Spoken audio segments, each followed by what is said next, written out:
Hi everyone, I'm Boo. And I'm Deb sa Campus Kitchen. Sa umaga pong ito, tayo ay magtuturo kung paano magluto ng Banana Q, at saka Kamote Q.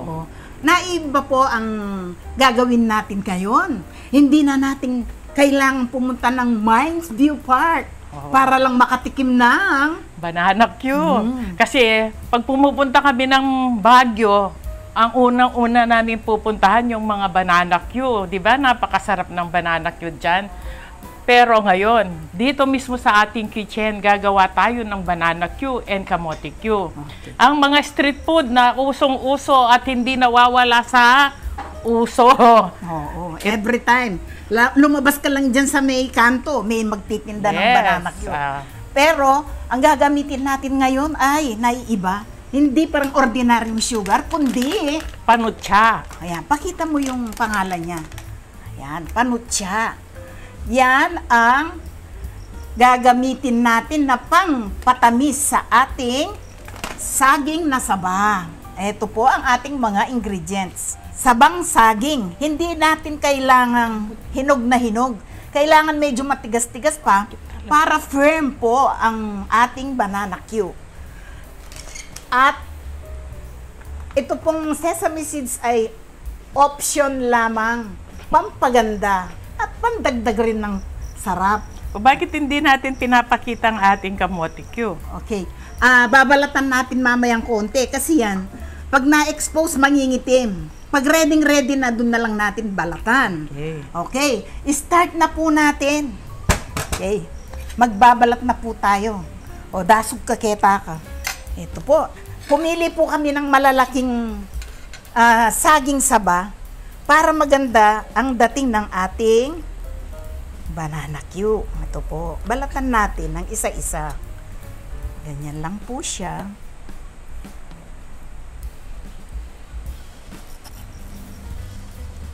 As you can see, hindi po siya hinog na hinog.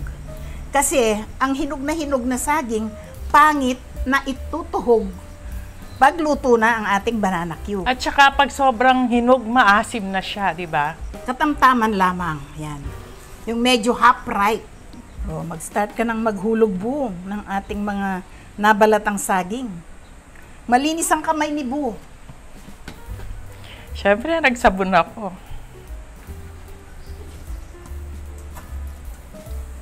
Ika-10 ba ito? 10. Okay. Yan. Start po natin sa 10. Maglagay ka na ng panutsa.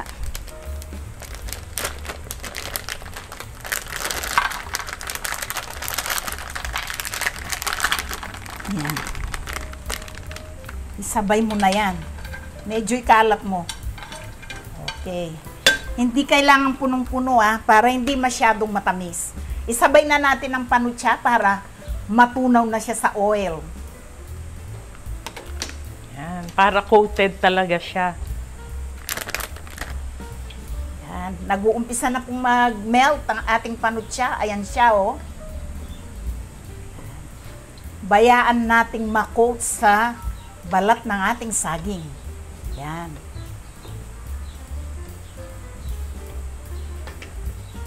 Yan. Kusang didikit yan. Basta't i-mix mo lang ng dahan-dahan.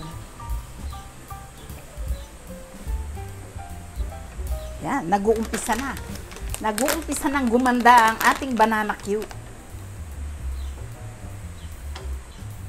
Coated na, oh. Halos coated na po ang ating mga saging.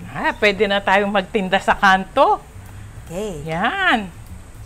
Kuha ka lugar natin doon. Magbenta tayong Banana Q. Tsaka magkano naman kaya? Magkano na ngayon ang Banana Q? Magkano itong 25, 3 pieces, di ba? Ay, 2 piraso lang. 25 pesos na ba? Ay, kamahal pala. Sa bagay, 45 pesos per kilo na saging Pwede na po ninyong ibenta yung mga gagawin ninyong Banana Q. Okay, ayan na. Nasusunog na siya. Yan, nasunog na. Dali. Okay. Kunin mo na.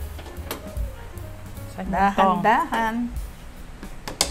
Dahan-dahan at nasunog na. Yan. Patiktik me pa. Titigil na yung ano niya. Pinatay ko na. Saguli, alay pa siya sa seeds. Nagduwe pa si Dayo. Oh. Babaldog po natin ulit. Makalimutan natin yung sesame seeds. Lagyan natin ng sesame seeds. Ay, ito po siya. Kailangan dikit na dikit yung sesame seed. Okay. I-mix mo. Nakakasarap talaga yan. Gustong gusto ko pag may sesame seed siya. Yan. Wow. Ito, kahit hindi ka na pumuntang Iloilo, di ba? Sa banana chips, no? Okay na to. O, di ba? Napakaganda. O. Kaya lahat ng turista bumibili nito. Hindi lang mga locals, pati mga turistang dumarating sa atin.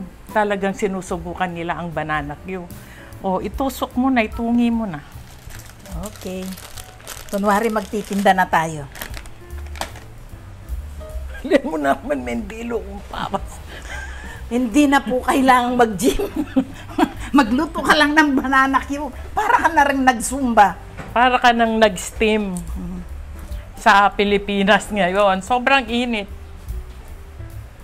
O teme pa kasi firecon naman niningkehang kayi, kitchen. Sige. Pag binigyan na tayo ng YouTube. Okay, start na natin ang kamote. Bagya ka. Okay. Yan, matigas ito kaya medyo iwan muna natin. Lagay na natin ang panutsa.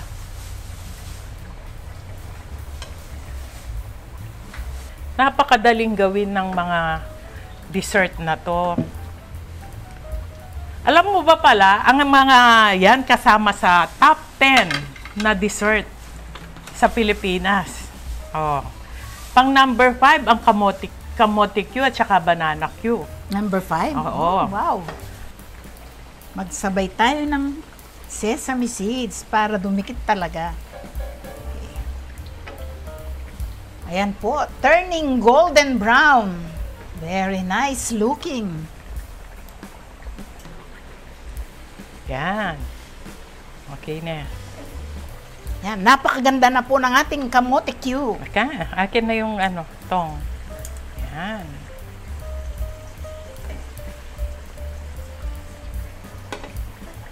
Yan. Pag golden brown na yan, luto na yan. Okay. Tikman na natin. Let's have a taste of our kamote Q. And banana Q. Kanya man nahihiba. Kasarap ang lambot. Makunat. Ito makunat naman. Nakunat-kunat. By the way, may bisita po kami. Galing pa siya ng Tarlac City. Pupunta po siya dito sa Tibag City. Ito po siya. Ito po siya. Halika na dito. Oh. Patikman mo na itong... Marimla. Saan marimlay na? Anong gusto mo? Banana Q o kamote Q? Banana. Oh, sige. Banana Yan, Q. sige, tikman mo na yan. Oh, tikman mo. Okay. Para...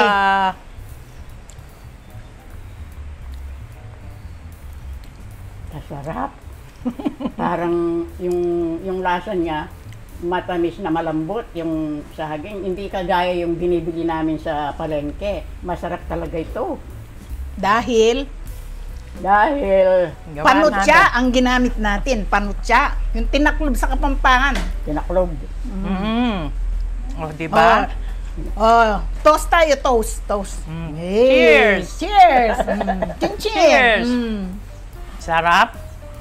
Manyaman. Malambot, manyaman. Talaga naman malambot lang. Oh, di na tayo pupuntang Mines View para kumain ng banana Q. Oh, diba? Try nyo na po ang aming style ng banana Q. Sana po nagustuhan nyo ang aming na-share na dessert ngayon. Please like, share, and subscribe. At Campus Kitchen. thanks for watching. We love you. Bye!